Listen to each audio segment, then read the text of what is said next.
Selamat pagi pemirsa, meledaknya tungku smelter di PT Indonesia Singsan Stainless Steel atau ITSS di kawasan Indonesia Morowali Industrial Park atau IMIP Sulawesi Tengah menambah panjang daftar borok keselamatan kerja di smelter nikel. Ledakan yang merenggut 18 nyawa pekerja pada hari Minggu lalu menjadi tragedi berulang, khususnya terkait dengan keselamatan di pabrik dengan resiko amat tinggi tersebut. Pemerintah harus mengambil langkah serius termasuk mengaudit smelter-smelter yang dibangun pihak Tiongkok di tanah air. Dengan ledakan yang terjadi pada 24 Desember 2023 di PT ITSS, maka telah terjadi 5 insiden tragis di smelter nikel dalam setahun terakhir. Inilah editorial WD Indonesia edisi Rabu 27 Desember 2023 dengan tema Audit Total Smelter Nikel bersama saya, Eva Wondo. Pemirsa, Anda juga bisa berpartisipasi dan berinteraksi melalui telepon interaktif di nomor 021 583 9900. Pagi hari ini telah hadir bersama saya anggota Dewan Redaksi Media Group Arief Suditomo. Selamat pagi, Mas Arief. Pagi, Pak.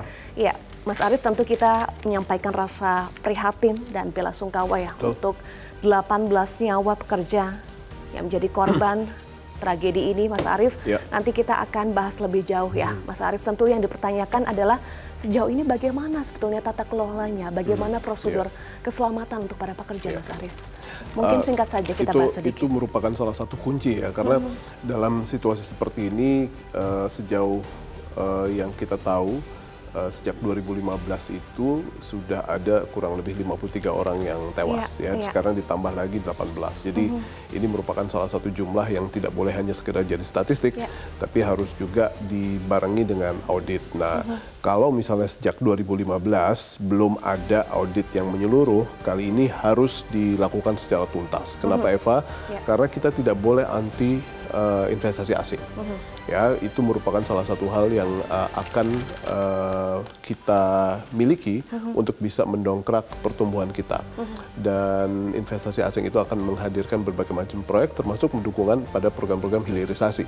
Sehingga kalau misalnya ini tidak dijawab dengan audit, ini merupakan salah satu hal yang tidak akan pernah bisa selesai. Besok-besok akan kejadian lagi, akan jatuh korban lagi. Ya, jangan sampai itu terjadi. Kata kuncinya adalah audit menyeluruh, audit total. Nanti kita akan bahas lengkapnya, tetapi kita bahas dulu ada 3 headline ya, Mas Arief dan pemirsa untuk edisi hari ini, Media Indonesia Rabu 27 Desember 2023.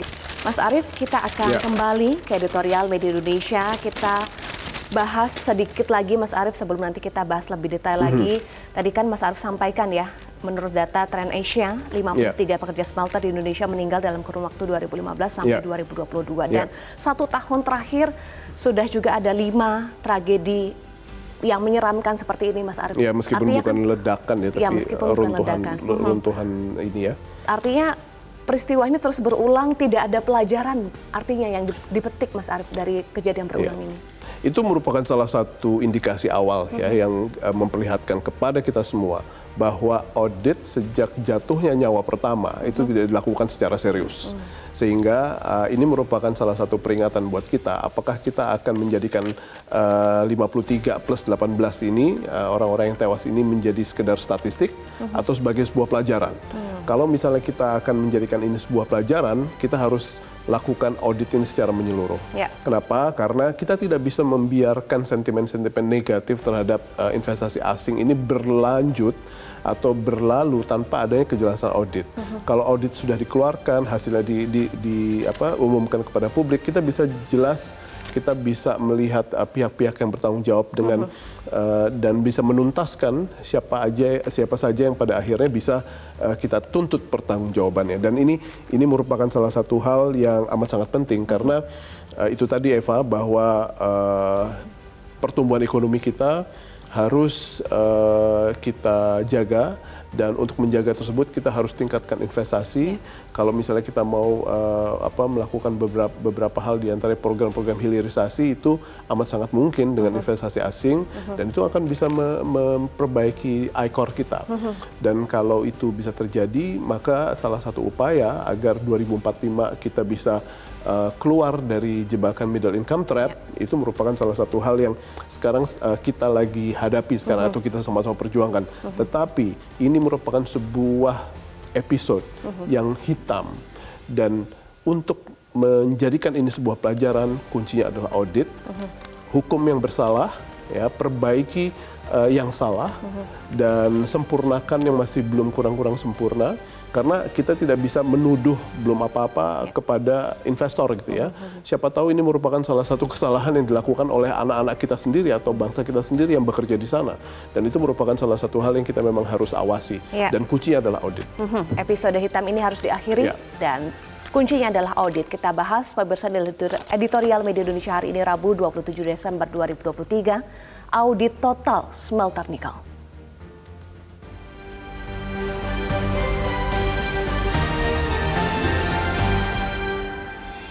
Audit total smelter nikel.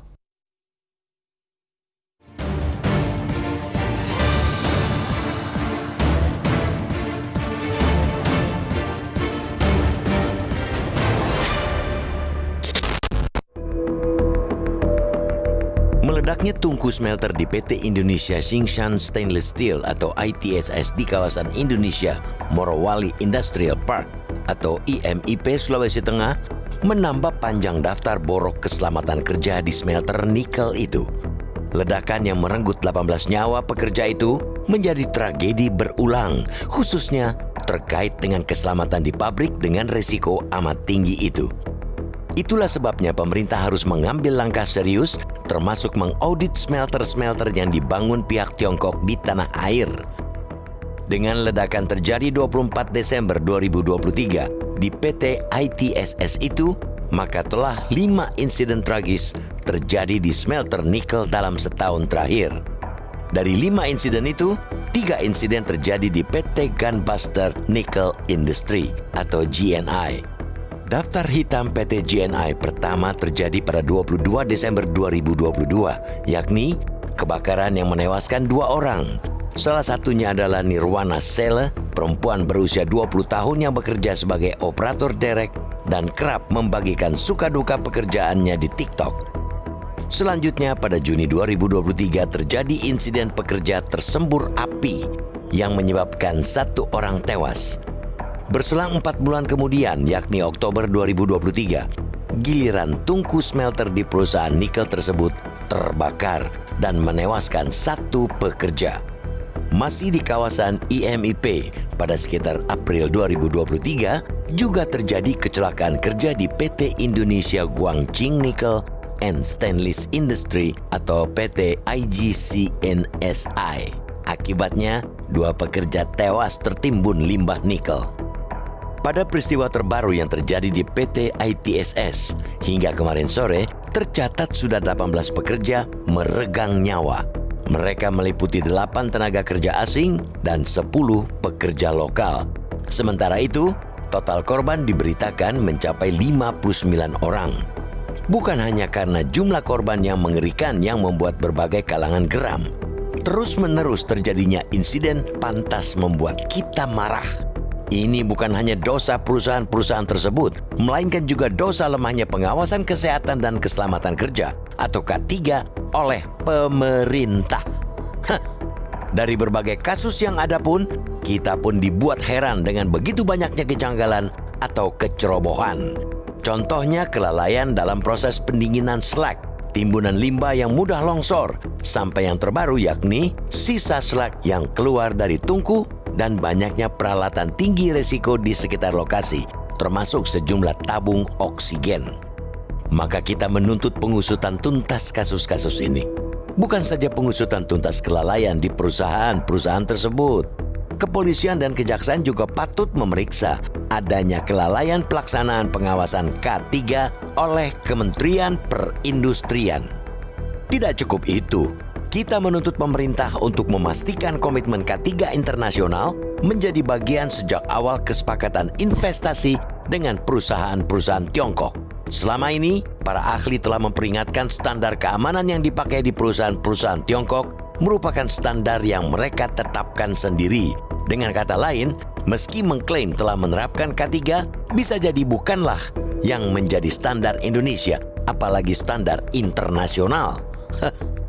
Belum lagi soal standar santunan yang dibagikan kepada keluarga korban meninggal yang amat tidak sebanding dengan risiko besar di perusahaan itu. Pihak perusahaan cuma memberikan santunan kepada para keluarga korban jiwa sebesar 25 juta rupiah.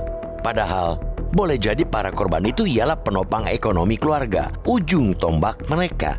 Berulang kali Presiden mengkampanyekan bahwa hilirisasi nikel mampu menaikkan pendapatan negara berlipat-lipat. Pendapatan yang semula hanya sekitar 17 triliun rupiah menjadi 510 triliun rupiah. Angka ini memang diragukan berbagai ekonom karena pada kenyataannya Tiongkok membeli biji nikel dari penambang dengan harga murah.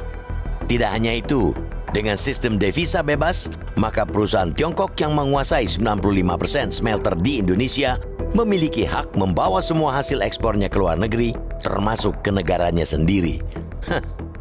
Ironis, industri smelter Tiongkok pun semakin menyayat hati jika kita juga melihat jika lapangan kerja yang muncul juga banyak diisi oleh TKA.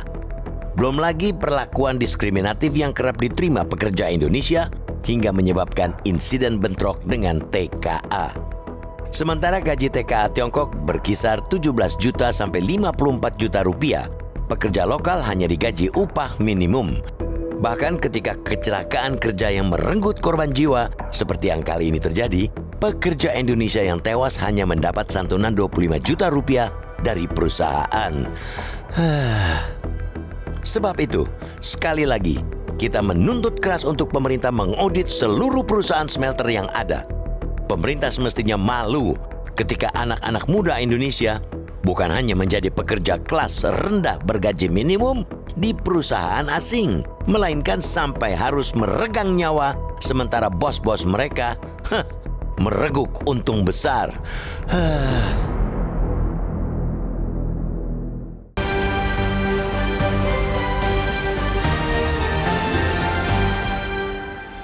Pemirsa, kita jeda dulu. Editorial Media Indonesia akan kembali sesaat lagi untuk Anda.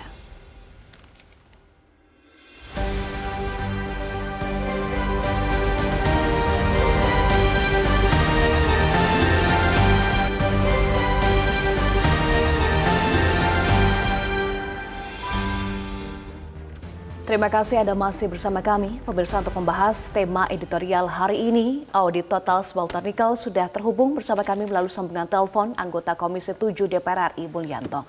Selamat pagi Pak Mulyanto. Pagi Mbak Eva. Iya Pak Mulyanto, ada Eva dan Mas Arief di studio. Ini bukan kasus pertama. Pagi Pak Mulyanto. Bahkan sudah 5 kali terjadi dalam 1 tahun ini, tetapi audit tidak kunjung dilakukan. Kenapa audit tidak kunjung dilakukan? Pak Mulyanto, apa catatan Komisi 7? Kalau menurut kami ini pemerintah dan pihak industri IMIP ini menggampangkan persoalan ini ya. Jadi kasus-kasus yang sudah banyak, korban hari ini saja sudah mencapai 18 orang ya Mbak ya. Belum ya, sebelumnya, total sudah banyak sekali korban. Jadi pemerintah menggampangkan ini. Atau karena tekanan ya, investor asing jadi sepertinya selalu memudahkan. Dan ini menjadi kayaknya semacam, menurut saya ya, inti dari persoalan hilirisasi Pak Presiden Jokowi. Terlalu memanjakan investor asing, sehingga tekanan kepada aspek-aspek domestiknya menjadi lemah. Demikian Pak. Menggampangkan, memanjakan, ya. Memangnya kesepakatannya bagaimana yang Komisi 7 ketahui antara pemerintah Indonesia dengan investor asing? Sudah belum tentu, kita kan secara normatif kan memiliki berbagai regulasi, perizinan investasi dan perizinan di Kementerian Perindustrian terkait operasional smelter ya. Terus terang dalam rapat terakhir yang kami pahami, ini Kementerian Perindustrian juga seperti apa ya? Seperti ya bukannya lempar tangan ya, seperti wah ini kayaknya kami juga mendapat tekanan gitu. Jadi kami nggak bisa berbuat banyak. Itu yang kami pahami. Karena ini dalam waktu dekat kita akan panggil ini dirjen terkait dan direktur utama perusahaan-perusahaan yang bermasalah ini. Kapan Komisi 7 akan panggil? Langkah-langkah lanjutnya. Ya kita berharap segera setelah selesai masa reses, Mbak ya. Sekarang kan ini masih masa reses. Awal Januari segera masuk kita. Teman-teman sih ingin segera panggil untuk segera fokus grab discussion gitu ya. Namun kan forum resminya kan setelah reses itu, Pak. Apakah tidak ada pengawasan selama ini, Pak Mulyanto? Ya, kalau kita tanyakan kepada kementerian terkait, Kementerian Tenaga Kerja, kan pasti jawabnya ada, kan begitu. Namun sejauh mana? Yang pertama adalah kualitas keandalan dari alat ini, smelter ini. Ini benar-benar baru atau bekas sih? Kan itu pertanyaan kita, kalau sering terjadi kasus seperti ini. Yang kedua, bagaimana sih standar of prosedur dari keselamatannya? Ya kan? Sehingga terjadi kasus yang relatif aneh-aneh juga. Ya kan, kemarin sebelumnya kan lagi main handphone terbakar. Sekarang ada ledakan di Tungku merembet ke tabung-tabung gas, jadi kebakarannya makin meluas. Persoalan ini Bang harus kita lihat ini. Sebenarnya bagaimana sih manajemen perusahaan-perusahaan smelter ini? Jangan-jangan terlalu ugal-ugalan karena memudahkan. Ini yang harus kita evaluasi, kita audit total ini Pak, seluruh smelter yang ada ini. Audit total juga menjadi kata kunci ya Pak Mulyanto. Mulai dari mana sih audit ini bisa dilakukan? Kita bisa mulai dari pertama investigasi dari kasus yang ada sekarang ya. Kita detailkan, diperiksa apa sih penyebabnya. Yang kedua, untuk smelter-smelter yang lain kita audit, periksa kondisi smelternya, statusnya. Bagaimana standar of prosedurnya bagi keselamatan. Lalu apakah dijalankan dengan baik. Yang level yang paling tinggi, kita harus evaluasi total program hilirisasi Pak Jokowi ini. Apakah sudah tepat?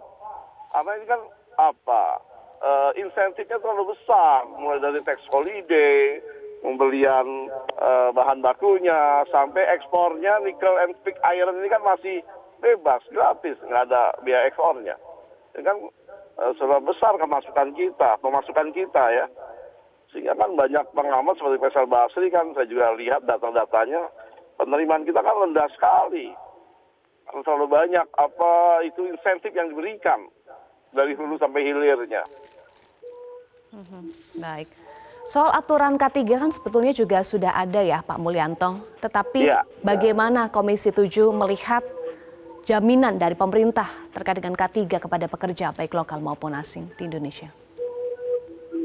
Ya, itu sudah ada ya. Ini kementerian yang terkait memang mitranya mitra di Komisi 9 Mbak ya. Komisi 9 terkait tenaga kerjaan. Namun bagi kami bahwa secara total kinerja smelter ini selain betul-betul menghasilkan produk yang berkualitas tinggi, dia aman dan selamat bagi para pekerja kan.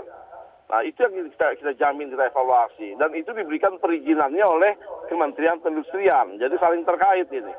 Karenanya nanti auditnya akan dua itu Pak. Terkait dengan Kementerian Perindustrian dan Ketenagakerjaan. Karena yang memberikan izin operasional kan Kementerian Perindustrian kan. Baik. Pertama soal audit, kemudian peningkatan pengawasan dan juga jaminan aturan K3. Apalagi terakhir catatan dari Komisi 7 agar kejadian serupa tidak terulang kembali. Tidak terulang dan program hilirisasi betul-betul bermanfaat buat masyarakat.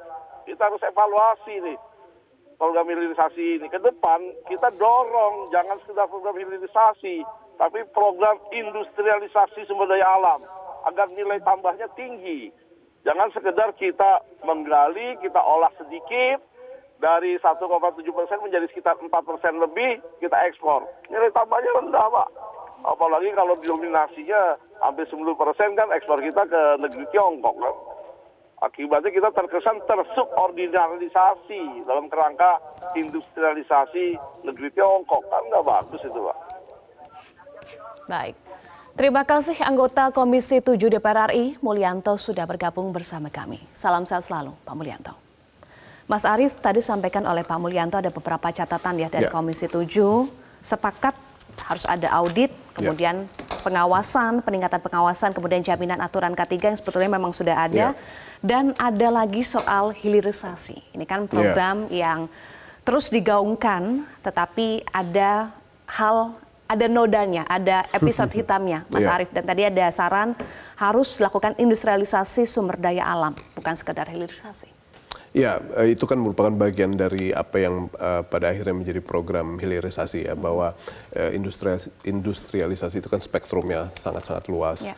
Dan kalau misalnya sekarang kita mau melakukan industrialisasi, memang ujungnya memang tidak harus jadi hilirisasi, tetapi dalam situasi ini kita memang tidak bisa sendiri. Kita harus mengundang teman, kita harus mengundang investor asing, dan apabila sekarang ada beberapa indikasi bahwa beberapa investor asing itu memang harus diperbaiki standar K3-nya, dan itu yang harus kita lakukan. Karena kalau sekarang kita tidak pernah melakukan audit, kita kan tidak pernah tahu siapa yang pada dasarnya bertanggung jawab. Dan segera lakukan, karena ini sudah 53 plus 18, dan kalau misalnya ini terus dilakukan, kita tidak akan pernah belajar, besok-besok ada lagi, dan bahkan akan jauh lebih banyak lagi. Dan ini merupakan salah satu himbauan dari kita semua, kita ada di sini untuk meneriakan itu, orang-orang di jalan belum tentu bisa, kita bisa mengungkapkan itu kepada pemerintah, sehingga apapun hilirisasi, kita setuju bahwa itu tidak boleh kita musuhi, tetapi kita ingin agar hilirisasi itu tidak memakan korban.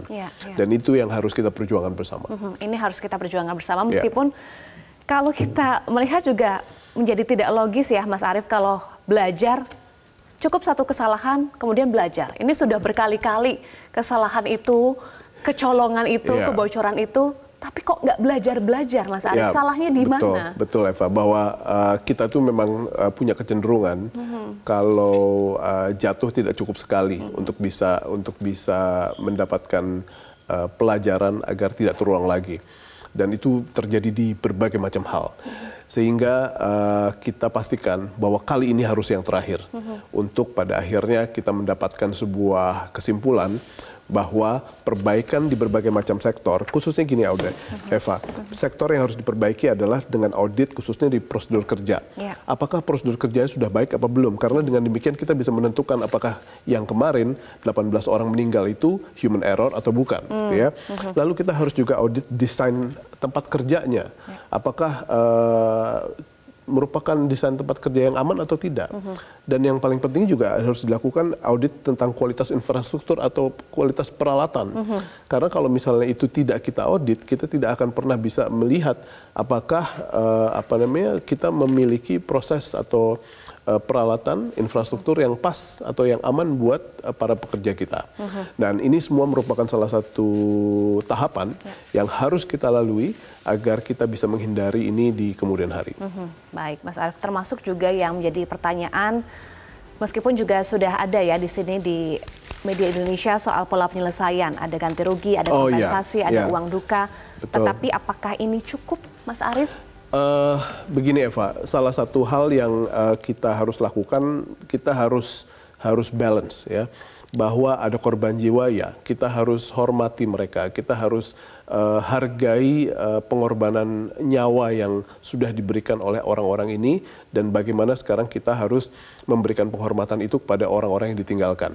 Jadi kalau misalnya saya lihat perusahaannya sudah memberikan santunan pendidikan bagi anak-anak para korban yang tewas, lalu juga ada uang duka yang di depan sudah diberikan sejumlah 25 juta, lalu akan memberikan santunan sebesar 600 juta untuk korban yang meninggal. Dan juga ahli waris korban akan mendapatkan 48 kali dari upah UMP terendah. Jadi saya pikir itu merupakan salah satu hal yang juga harus kita jadikan bagian dari audit, apakah itu cukup atau tidak. Tetapi kalau misalnya kita belum apa-apa sudah menyatakan bahwa investor tidak memperdulikan gitu, misalnya apa yang mereka akan berikan pada keluarga korban, saya pikir ini merupakan salah satu hal yang di awal ini sudah kita bisa umumkan kepada publik bahwa ini adalah santunan yang diberikan kepada, atau beberapa komitmen yang diberikan kepada keluarga korban. Komitmen lainnya juga masih akan dinanti, termasuk penyelesaian kasus ini agar tidak ada lagi kasus serupa. Betul-betul belajar ya Mas Arief. Nanti kita akan bahas lagi, pemirsa tetaplah bersama kami di Editorial Media Indonesia.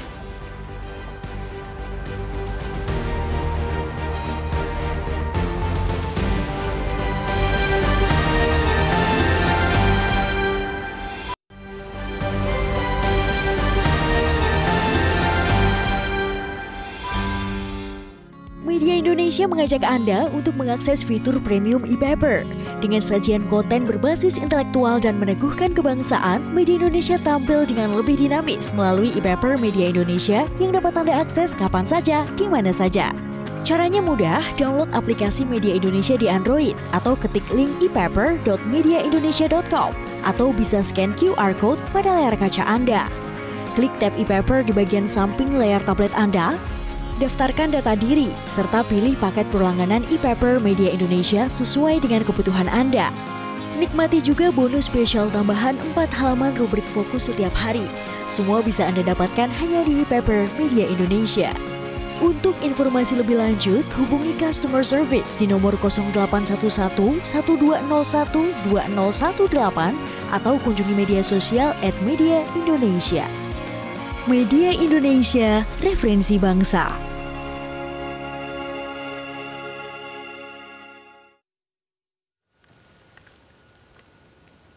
Ya, pemirsa, terima kasih Anda masih bersama kami di Editorial Media Indonesia. Pemirsa dan Mas Arief saat ini sudah bergabung bersama kami sejumlah penelpon. Kita langsung akan sapa ya. Yang pertama Pak Yunus Luat, selamat pagi Pak Yunus Luat. Selamat pagi Ibu Sonia. Ya, dengan Eva dan Mas Arief di studio, silakan Pak Yunus Luat. Selamat pagi. Iya, Ibu Eva dan Mas Arief, langsung saja. Pertama mohon izin kami dari Tanjung Selor, Kalimantan Utara, Kabupaten Bulungan, ingin menyampaikan rasa turut berduka cita kepada siapapun dia, keluarga besar kita yang terkena bencana musibah Minggu 24 Desember 2023 akibat dari meledaknya tungku smelter yang ada di PT Indonesia Kiangshan Stainless Steel atau ITSS di kawasan Indonesia Morowali Industrial Park IMIP. Nah, untuk itu kami berharap kepada pemangku kebijakan khususnya pemerintah Republik Indonesia untuk melakukan audit dengan sebenar-benarnya terhadap kejadian ini, karena ini paling tidak sudah 5 kali terjadi. Yang pertama kali terjadi di PT GNI tanggal 22 Desember 2022 yang lalu juga memakan korban. Kali ini korban 8 orang. Kita turut berduka cita. Nah, kenapa harus dia lakukan audit? Kita tidak minta-minta terjadi di tempat yang lain. Contoh, kami dari masyarakat Kabupaten Bulungan, warga masyarakat Provinsi Kalimantan Utara mendukung sepenuhnya kegiatan proyek strategis nasional PSN yang ada di Kalimantan Utara, khususnya di kawasan KIPI. Supaya itu jangan terjadi terulang, kasihan siapapun ke depan yang terkena bahaya dan kasihan ada yang korban. Nah, untuk itu jadikan ini evaluasi oleh kita supaya dimanapun nanti dibangun smelter supaya tidak akan mencederai warga masyarakat kita. Mari pakai anggaran dengan baik, gunakan untuk keselamatan kita dan betul-betul bangun dengan sebaiknya. Kalaupun terjadi permasalahan itu cerita lain, karena memang dalam segala sesuatu kita ada keterbatasan secara manusia. Oleh sebab terima kasih Pak Yunus Luat. Harus dibangun. Baik, berikutnya Pak Edward dari Bengkulu. Selamat pagi Pak Edward. Selamat pagi Mbak Eva, selamat pagi Mas Arief. Ya, silakan Pak Edward. Memang ada masalah kayak kita perlu prihatin dengan kejadian yang berulang, walaupun di beberapa lokasi. Yang terakhir ini agak besar kasusnya, sampai orang 16 yang meninggal. Di satu sisi pemerintah sangat berharap ada pemasukan dari investasi, ada investasi. Tetapi di satu sisi ada keabayan kayaknya ya, sehingga hal-hal teknis yang seharusnya sesuai dengan P3K itu mungkin kurang berjalan. Nah, kita harapkan pemerintah sesuai dengan struktur pemerintah sampai ke daerah itu memberikan tanggung jawab. Apa yang dilakukan diangkat sebagai topik pada pagi ini adakan audit total ini untuk semester ini sangat baik, sangat bagus programnya supaya nanti semuanya P3K-nya jalan, nggak ada lagi ya, kita tidak berharap lah ada korban nyawa manusia, walaupun kita sadar betul bahwa kematian itu memang sudah ada garis tangannya, nggak ada saya harus mati di sana, ya mungkin mati di sana, tetapi ini kan berakibat kecelakaan, mungkin kelalaian manusia atau human error, ya terserahlah. Tapi ini minta apakah presiden yang salah harus bertanggung jawab, menterinya yang salah harus bertanggung jawab, apa gubernurnya yang salah harus bertanggung jawab, bupatinya yang salah harus bertanggung jawab, atau petugas-petugas lain. Kita minta ini. Cuma saya sesalkan tadi anggota DPR. Nah ini sudah yang kelima kali anggota DPR baru ngomong sekarang kalau keluar negeri buru-buru cepat. Kenapa kesini nggak ada evaluasinya? Kalau ngomong hebat betul anggota DPR. Coba tanya sekarang, anggota DPR dengan pemerintah mana yang dipercaya rakyat? DPR itu nggak dipercaya rakyat karena ngomong aja. Coba lakukan itu salah satu auditing dan pengawasan. Mana pengawasannya sekarang? Sekarang sudah ngomong besar Pak apa itu. Nah sekarang mestinya jangan, harusnya masing-masing pihak melakukan tupoksinya dengan baik sehingga hal-hal ini bisa diminimalisir. Kecelakaan itu dalam agama saya yang musibah itu itulah yang nggak bisa dipelajari. Yang namanya musibah itu ketentuan sudah, tapi harus diminimalisir lah. Kalau sudah diinvestigasi sebelumnya penyebab-penyebabnya dihindari masih terjadi itu takdir namanya. Tapi kalau memang tidak, ya itu tadi ada kelalaian, human error. Nah kita harapkan dengan audit menyeluruh nanti terhadap audit total, kita harapkan ini bisa terkurangi. Kita sangat butuh investasi. Kita sesuai dengan Mas Arief katakan tadi, kita tidak bisa menolak investasi. Negara kita butuh. Nah yang saya nggak setuju, kita harus adakan industrialisasi. Kita ini bertahan nggak negara kayak kita mau bikin industrialisasi, teknisinya dari mana, modalnya dari mana? Itu anggota DPR atau ngomong kami asal bersuat itu. Terima kasih Mas Raji. Terima kasih Pak Edward dari Bengkulu. Berikutnya Ibu Indra dari Cirebon, Jawa Barat. Selamat pagi Ibu Indra. Selamat pagi Mbak Eva Wondo dan Bung Arief Suditomo. Assalamualaikum warahmatullahi wabarakatuh. Waalaikumsalam warahmatullahi wabarakatuh.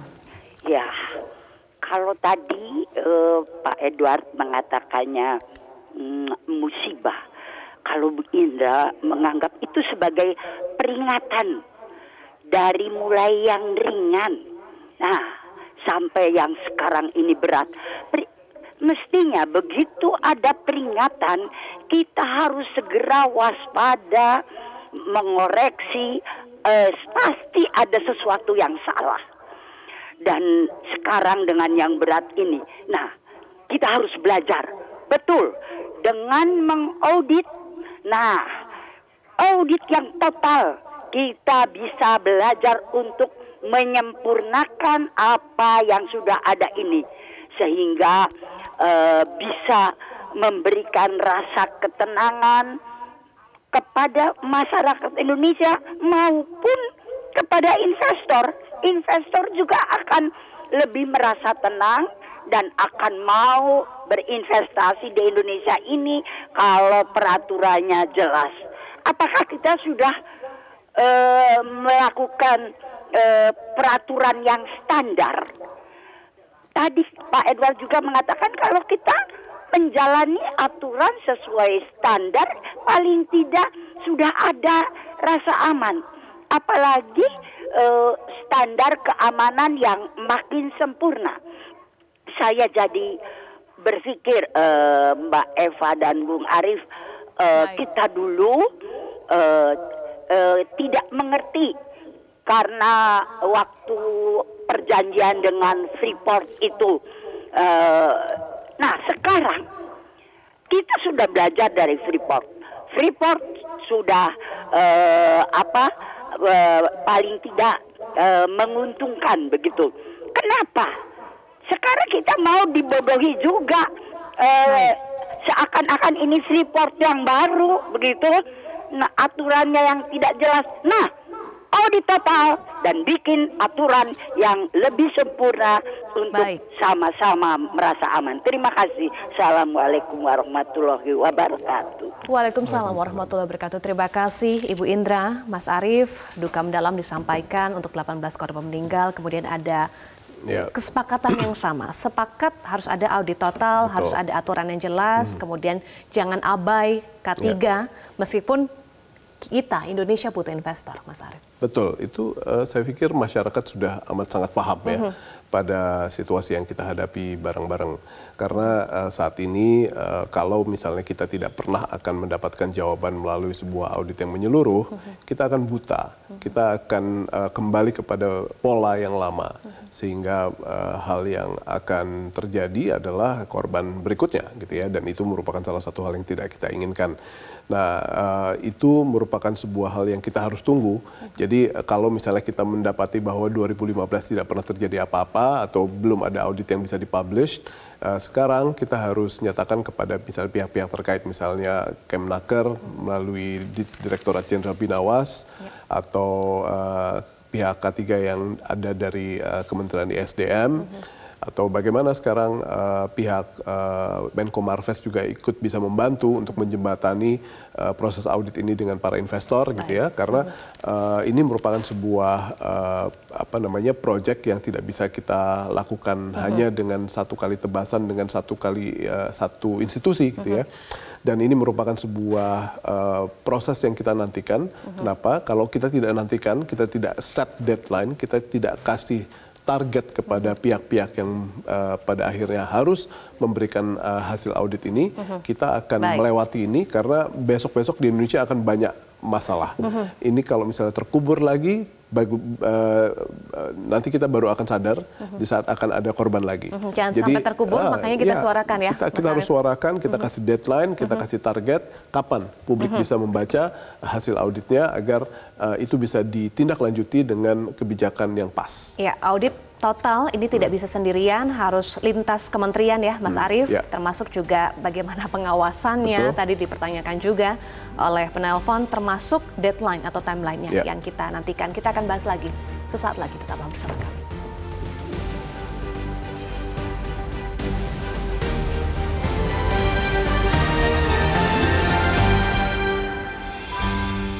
Media Indonesia lebih dari sekadar surat kabar, hadir melalui beragam platform cetak, e-paper, dan online.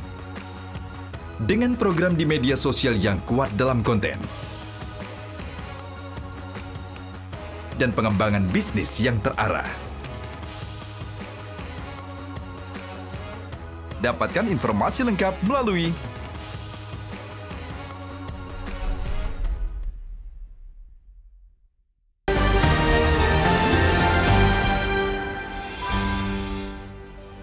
Terima kasih pemirsa, Anda masih bersama kami. Mas Arief tadi sampaikan bahwa audit total ini tidak bisa sendiri ya, Mas Arief, karena melibatkan sejumlah kementerian. Ada SDM, Kemenko Marves, Kemenaker, kemudian juga ada pengawasan, fungsi pengawasan dari mitra ya di parlemen, di DPR.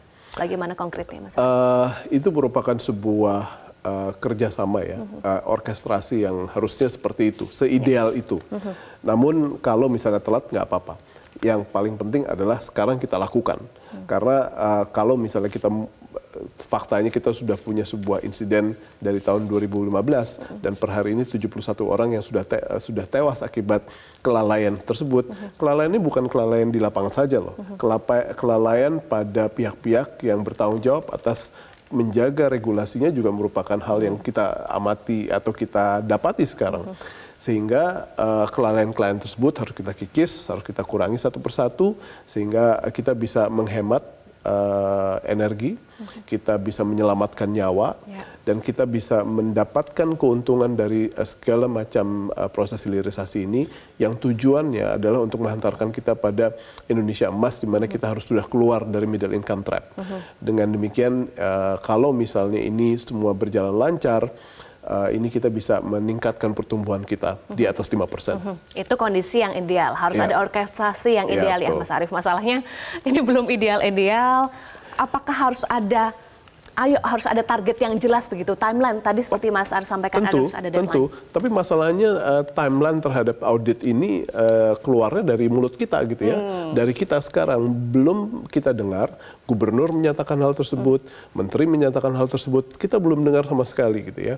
Mestinya kalau misalnya saya menjadi pihak-pihak yang terdampak atas hal ini, pihak-pihak yang seharusnya merasa bertanggung jawab bahwa mereka telah melakukan kelalaian dari memaintain regulasi, harusnya mereka sudah bisa menjelaskan bahwa misalnya per bulan per bulan Maret atau April hasil audit harus sudah keluar dan kita bisa mendapatkan berbagai macam kejelasan dan pelajaran atas hal ini.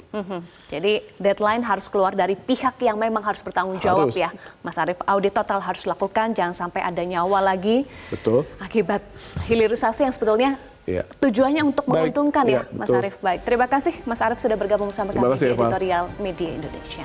Pemirsa, kita menuntut keras untuk pemerintah mengaudit seluruh perusahaan smelter yang ada.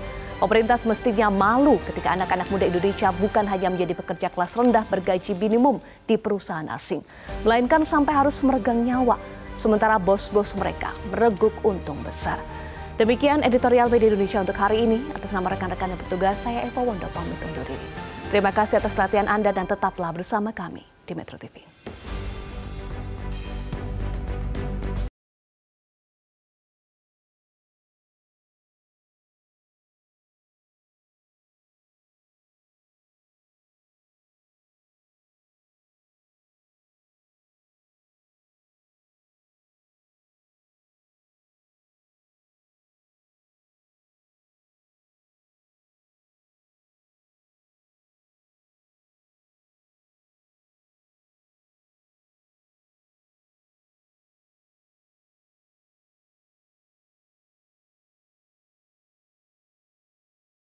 Jelajahi cara baru mendapatkan informasi. Download Metro TV Extend sekarang.